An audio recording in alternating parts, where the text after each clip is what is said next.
Okay, this is a continuation of the really kind of flexible graph. Well, this is about as flexible as you could imagine making really a graph. And this time you want to select different styles. For example, line, lines, bars,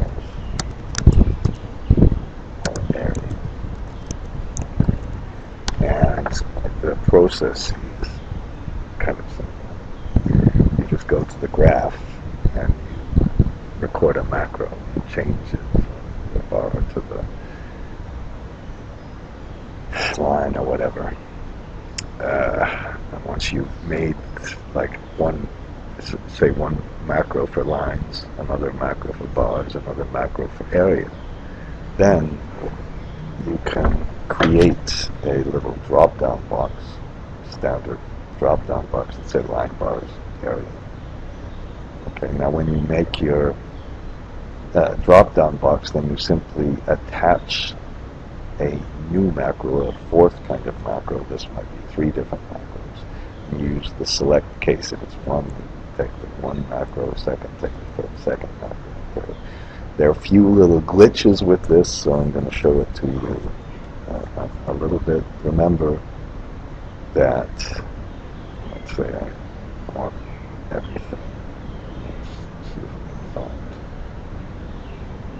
I think something like 235. Is there? Does that have all the stuff?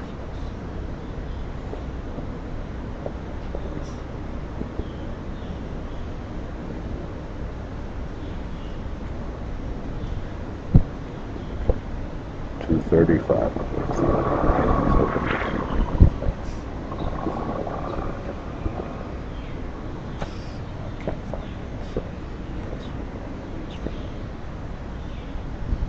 Right.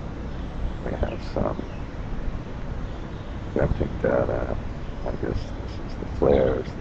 Someplace call it a forecast. This forecast stopped here. In this case, there was a decline curve. She said, why didn't it keep declining? But it went up. So that was the idea. Now, in this case, we might say, okay, well, if we just want to look at gas production, I might like a bar chart better. I'm sorry, I might like an area chart better. That seems to be the choice. Okay, let's see what's going on. Okay, we can look at different things. Let's see. Okay. A lot of these didn't have forecasts associated. Compare it to now. What's going on with the forecast compared to history? All right, the next thing is, but then if you also put the oil production in, sometimes it's okay, but other times, because of the oil is in barrels, might be overlaid, so that maybe then you'd like a, okay, instead you'd like a bar chart. Okay. And that's that. But then if we want flare volumes and event volumes that we have on the same graph, we would like to, that bar chart didn't work and the area chart won't work, so we're going to go back to the line chart. So the question is just how do you do this? Now,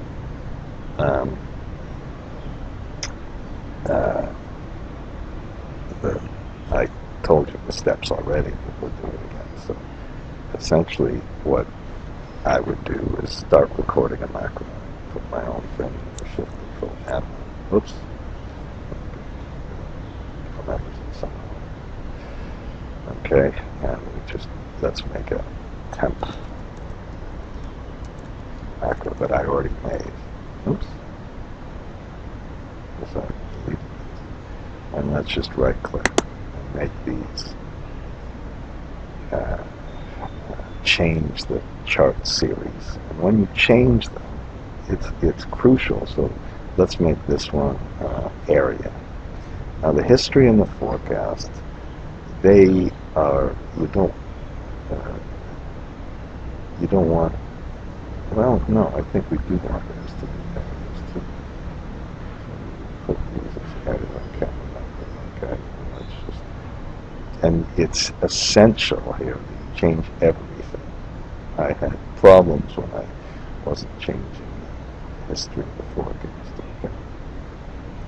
And then you press OK. A good idea is once you've done this to click somewhere so it remembers that you're taking the chart. Okay, and then you stop recording that macro.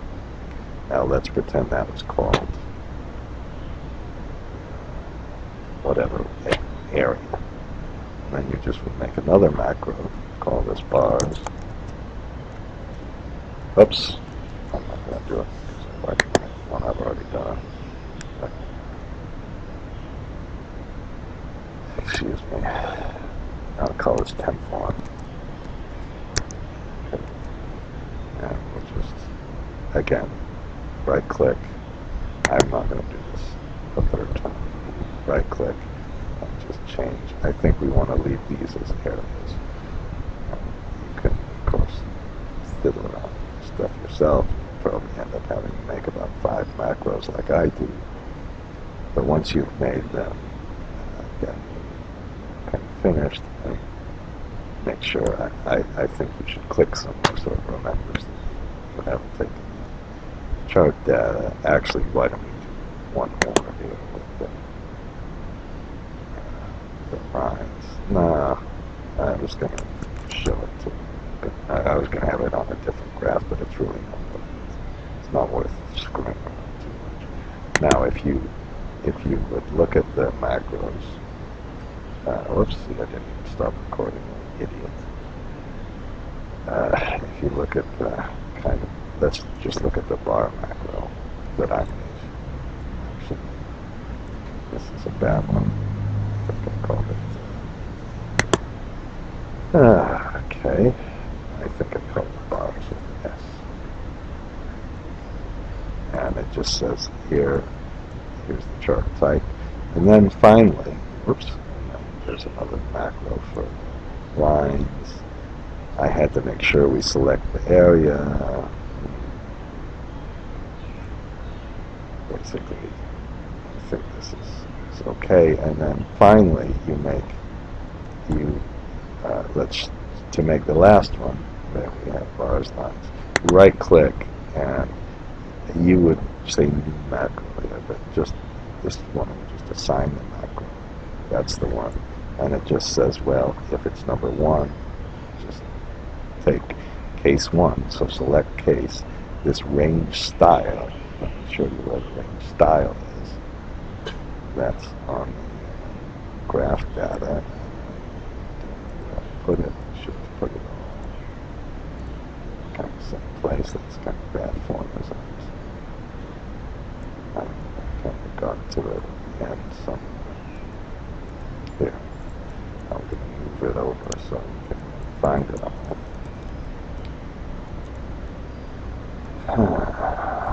Okay, and this was a range name.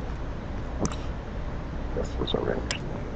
This was just a drop-down box that said, let's take these 3 things. And I'm sure you could name this one style.